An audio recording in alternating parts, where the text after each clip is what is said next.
Salam dostlar, bugünkü dərsimiz horizontallar mövzusu olacaqdır. Gəlin başlayaq. Horizontal nəyə deyilir? Eyni hündürlüyə malik olan nöqtələri, baxın, düşünək ki, bu nöqtələrin hamısının hündürlüyü bir-birinə bərabərdir. Eyni hündürlüyə malik olan nöqtələri birləşdirən səli-səyri xətlərə horizontal deyiləcək. Düşünək, yenə burada da eyni hündürlük olan nöqtələr var. Onları birləşdirən səli-səyri xətlər nə adlanacaq? Horizontal adlanmış olacaqdır. Horizontallara başqa cür izohipslər də deyilir. İzohips. Yəni izo eyni deməkdir. Hips isə hündürlük deməkdir. Yəni eyni hündürlüyə malik olan nöqtələri birləşdirən səli-səyri xətlər nə adlandı? Horizontal adlanmış oldu. Horizontallarda indi bir dənə şəkil yerləşdirəcəm burada. Onun üzərində müzakirəyə başlayaq. Baxın, diqqətlə fikir veririk burada. Görürsünüzmü? Eyni hündürlüklü ərazilər mövcuddur yuxarıda. Baxın, bu birlə çəkilmiş hissənin hamısının hündürlüyü eynidir.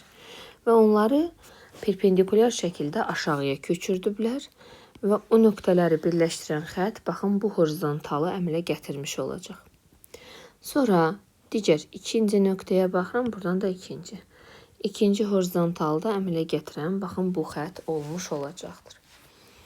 Görürük ki, burada, yəni belə hündürlüyə malik olan nöqtələri aşağıya köçürdürük və horizontallar əmələ gəlmiş olacaq. Bu isə nədir? Bir müsbət relyef forması dağdır. Ən aşağı hissəsinin hündürlüklərini biz qeyd eləyəcəyik və bu bizdə xarici horizontal əmələ gətirəcəkdir. Sonra yavaş-yavaş yuxarıya qalxacağıq. İkinci horizontalı əmələ gələcək. Daha sonra üçüncü horizontalı qeyd eləyəcəyik. Sonra dördüncü horizontalı qeyd eləyəcəyik. Və ən sonda isə baxın, bu təpə nöqtəsi, yəni 159 metri tam horizontalın mərkəz hissəsinə köçürtmüş olacağıq. Bu relyefin təsvirində istifadə edilən horizontallar. Baxın, indi burada biz bəzi qeydlər aparmalıyıq. Birincisi, ən sonda gördüyümüz horizontal xarici horizontaldır. Nədir? Xarici horizontal. Xarici horizontal. Ən içəridə gördüyümüz daxili horizontaldır. Daxili. Bu relyefdə təpə nöqtəsidir. 159 metrədir. Burada horizontallara perpendikulyar çəkilən bu xətlər isə berinştriklər adlanmış olacaqlar. Gəlin indi biz berinştriklərin xüsusiyyətlərinə baxaq. Görək, berinştriklər nəyi bildirmiş olacaqdır? 1. Berinştriklərin xüsusiyyətləri.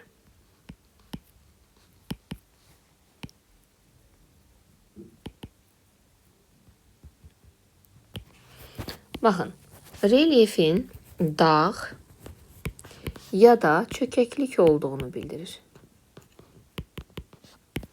Bunu bildirəcəkdir. Relyefin dağ ya da çökəklik olduğunu bildirəcək. Nə? Berinştrik.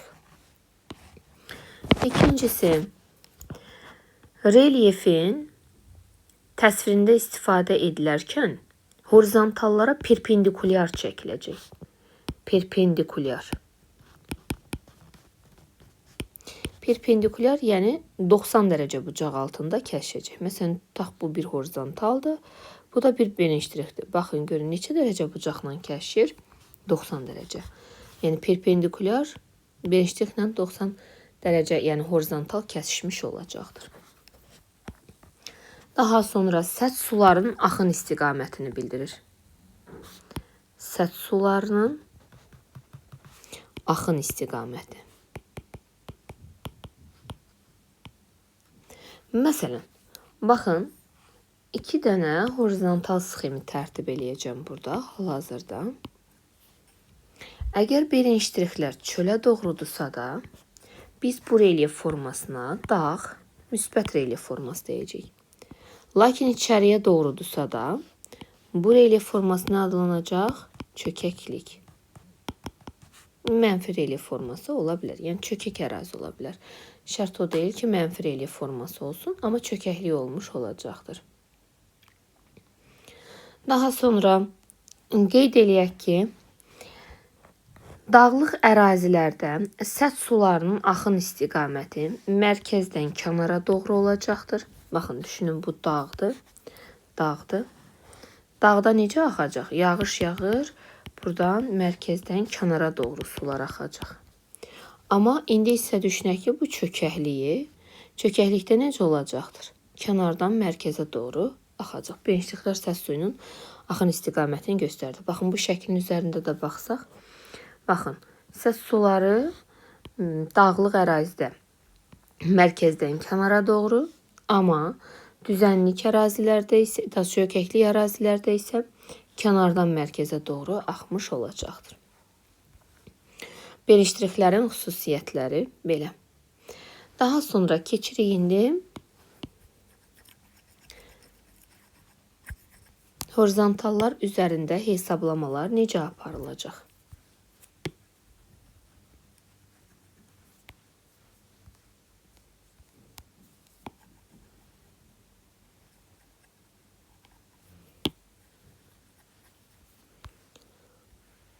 Baxaq. Baxın, burada məsələn, bu relyef üçün horizontalı gəlin təsvir edək.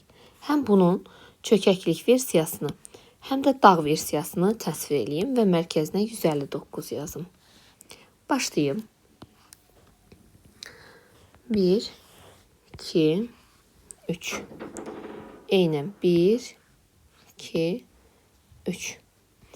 Baxın, bu artıq bençliklər çölə doğrudur. Deməli, bu nədir? Dağdır. Bunun içərisinə yazaq 159 metr. Yenə çökək olsun. Çökəklik olanda bençliklər içəri doğru olmalıdır.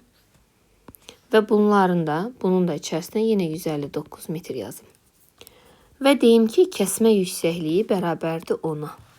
Bəs kəsmə yüksəkliyi nə deməkdir? Kəsmə yüksəkliyi iki qonşu horizontal arasında qalan fərq deməkdir. Yəni, tutaq ki, bu horizontal arasındakı fərq nədir? Kəsmə yüksəkliyidir. İndi gəlin başlayaq, kəsmə yüksəkliyi 10 oldu. Bu məsələlərin şərtində verilir. Deməli, burada biz xarici horizontalı tapmaq üçün 159-dan kiçik 10-a bölünən 2 rəqəmi götürməliyik. Yəni, 150-ni. Deməli, bizdən burada daxili horizontalımızın hündürlüyü neçə olacaq? 150. Sonra 10 azaltmalıyıq. Bura olacaq artıq 140, bura olacaq 130. Bunu tapdıq. Amma indi gəlin çökəklikdə necə eləyəcək? Ona baxaq. Baxın, 159. 159-dan bu səfər 10-a bölünən 159-dan böyük rəqəmi götürməliyik. 10-a bölünsün, 159-dan böyük olsun. Hansı rəqəm olacaq? 160. Deməli, daxili horizontal bu səfər çökəklikdə 160. Sonra onun artıracaq 170 və 180. Bəzən ola bilir ki, bizə deyə bilər ki, bunu hesablayandan sonra xarici horizontalı tapdıq. Deyə bilər ki, nisbi hündürlüyü hesablayın. Yəni, bu horizontalın nisbi hündürlüyünü hesablayın. Nisbi hündürlük bərabərdir. Baxın, ən daxildəki nöqtə ilə ən sonuncu tapdığımızın fərqini tapmalıyıq. Yəni, 159-dan çıxmalıyıq 130-u. Bu neçə eləyəcək? 29 metrə bizim burada nisbi hündürlüyümüz olmuş olacaq. Nisbi hündürlük nivelirlə ölçülür. Nivelirlə ölçülmüş olacaqdır. Və tərif olaraq nisbi hündürlüyə İki nöqtə arasında qalan hündürlük fərqi, nisbi hündürlük adlanmış olacaqdır. Keçək indi çökəkliyə. Çökəklikdə isə, baxın, necə elədik? 159-dan böyük 10-a bölünən 2 rəqəmi, yəni kəsməyə bölünən 2 rəqəmi seçdik, 160. Sonra kəsmə yüksəkliyi qədər artırdıq, 170, 180 artırdıq.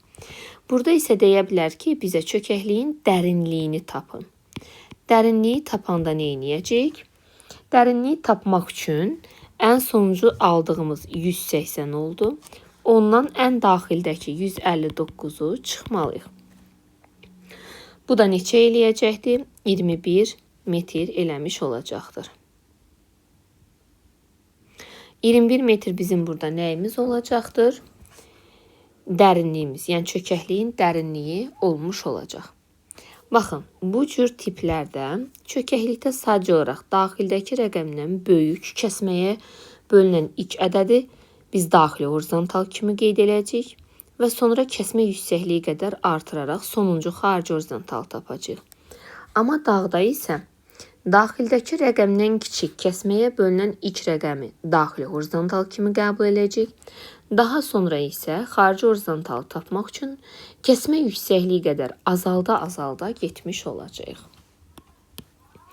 İndi keçək, baxın bu şəkildə bizə berinştirik verilmədən də deyə bilər ki, məsələn, relyef dağdır, çökəklikdir, bunu tapın.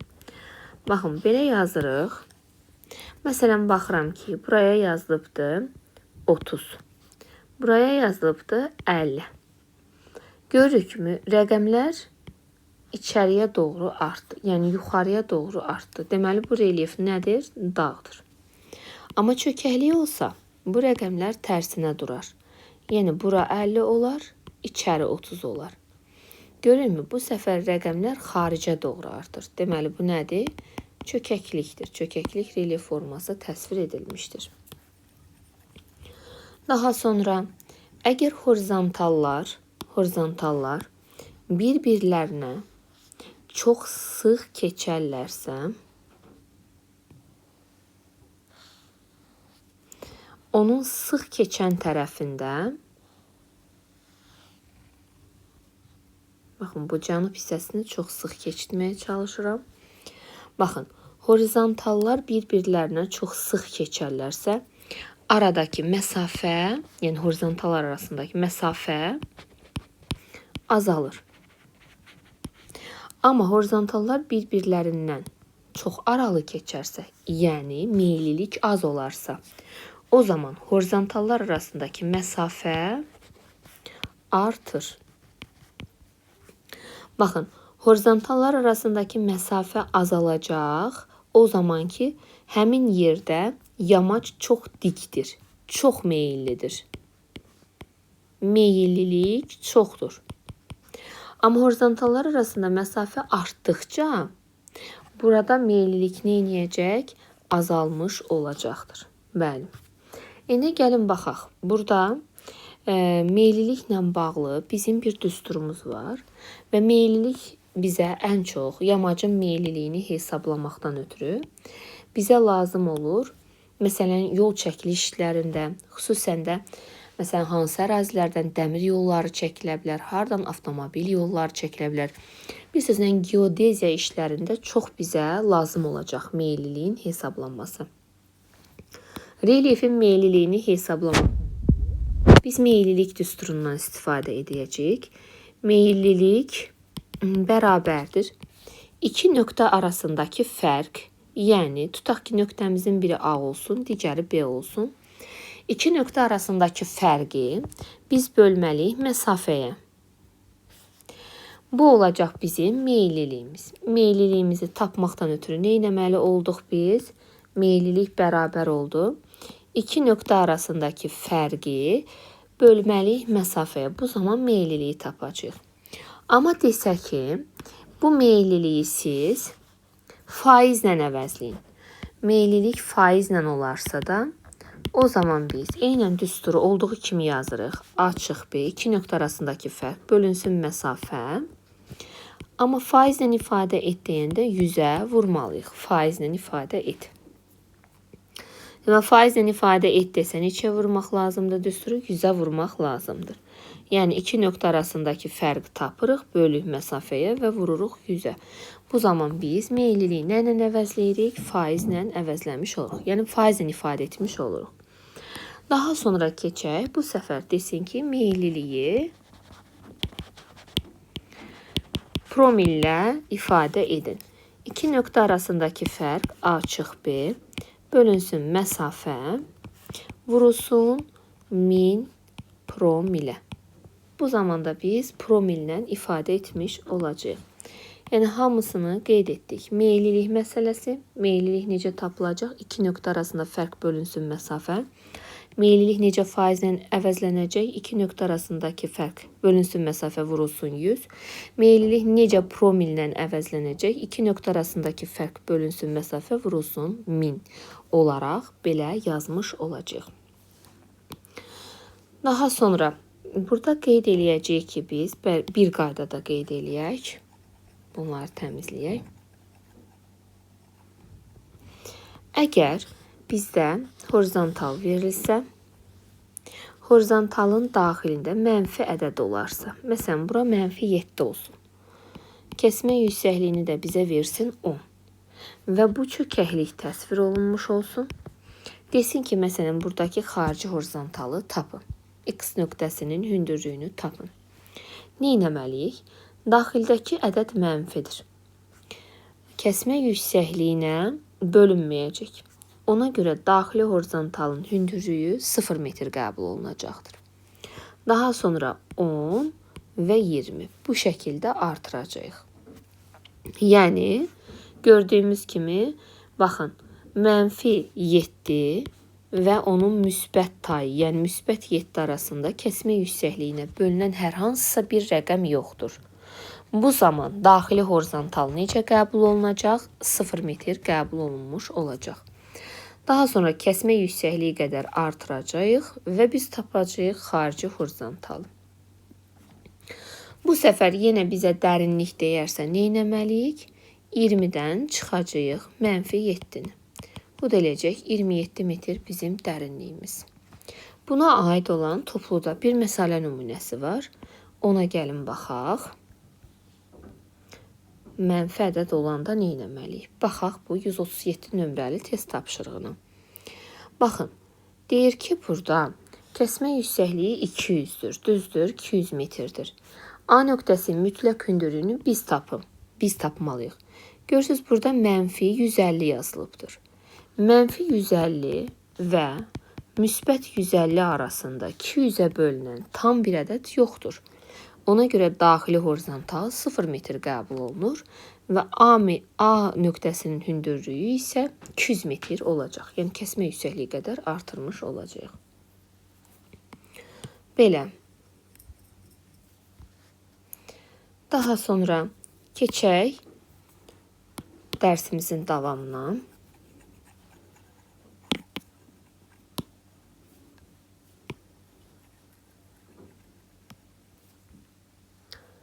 Məsələn, bizə bu horizontal verilərsə, baxın, bu gördüyünüz horizontal verilərsə, bu horizontallar verilərsə, burada yamacın daha çox meyilli olduğu yer haradır? Daha çox meyilli olduğu yer təbii ki, gördüyümüz bu hissədir. Nədən bilirik?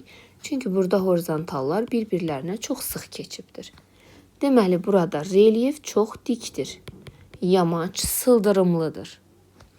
Bu birisi tərəfdə isə görürük ki, horizontallar arasındakı məsafə çoxdur. Deməli, burada meyillilik az olacaqdır. Əgər biz bu ərazilərdən avtomobil yolu çəkəriksə, baxın, gördüyümüz bu ərazidə, mən zirvəyə getmək üçün yol qısalacaq. Görürsünüzmü? Çünki məsafə burada az olacaq. Amma məsələn, buradan zirvəyə getmək üçün artıq məsafə uzamış olacaq. Deməli, belə qayda çıxır ki, relyef harda dikdirsə də, orada zirvəyə getmək daha qısa yoldur. Lakin çox təhlükəlidir. Çünki dik relyef olanda burada yollar çox dolam olurlar və təhlükəli yol olurlar. Amma baxın, burada isə horizontallar arasında məsafə çoxdur. Yəni, biz gedib çatmağımız bizdən uzun zaman istəyəcək, uzun məsafə qət etməliyik. Lakin daha asan, daha təhlükəsiz yolla getmiş olarıq. Belə. Daha sonra keçək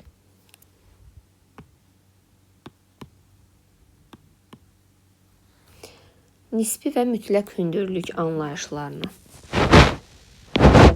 Hündürlük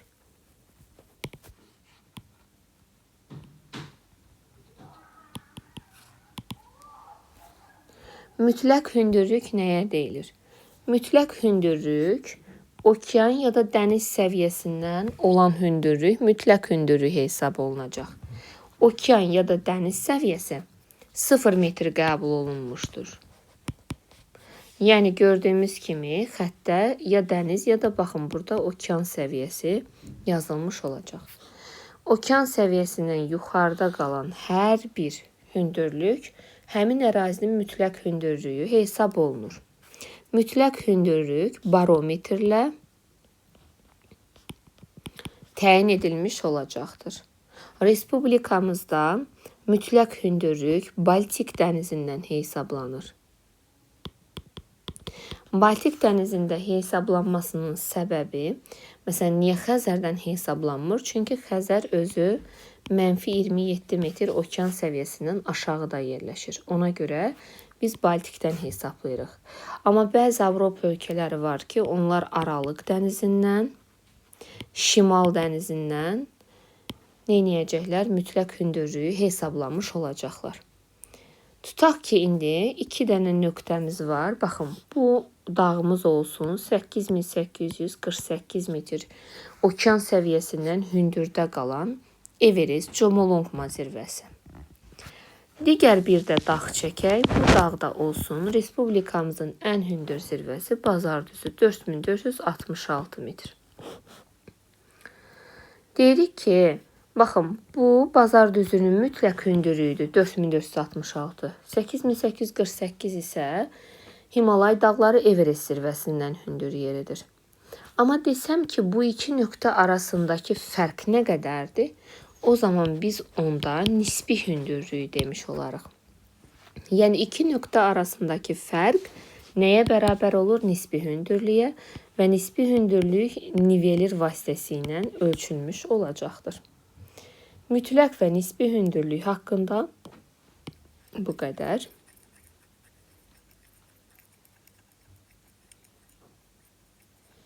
İndi gələk bir dənə məsələ nümunəsinə baxaq.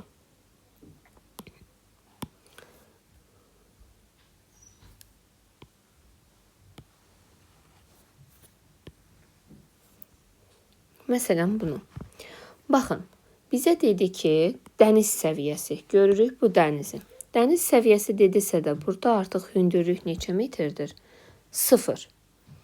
Və dəniz səviyyəsindən 600 metr hündürdə olan bir ərazini görürük. Yəni, bu 600 ilə 0-ın arasında neçə metr fərq var? 600 metrlik bir fərq vardır. Onlar arasında neçə horizontal var? Bir ona baxaq. 1, 2, 3. Daha doğrusu neçə ara var? 3. 3-ə bölərək biz kəsmə yüksəkliyini tapırıq ki, 200-dür. Həqiqətən də yerinə qoyub yoxlasaq, bura 0-dır, bura 200-dür.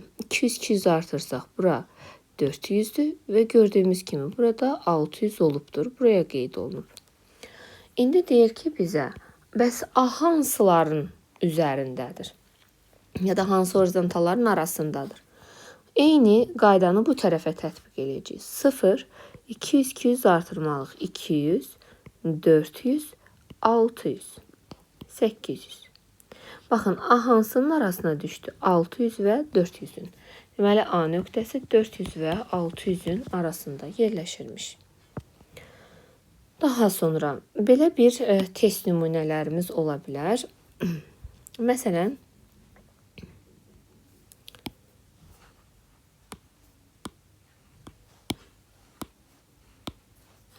tutaq ki, deyir 1, 2, 3, 4. 4 dənə horizontal təsvir etmişik.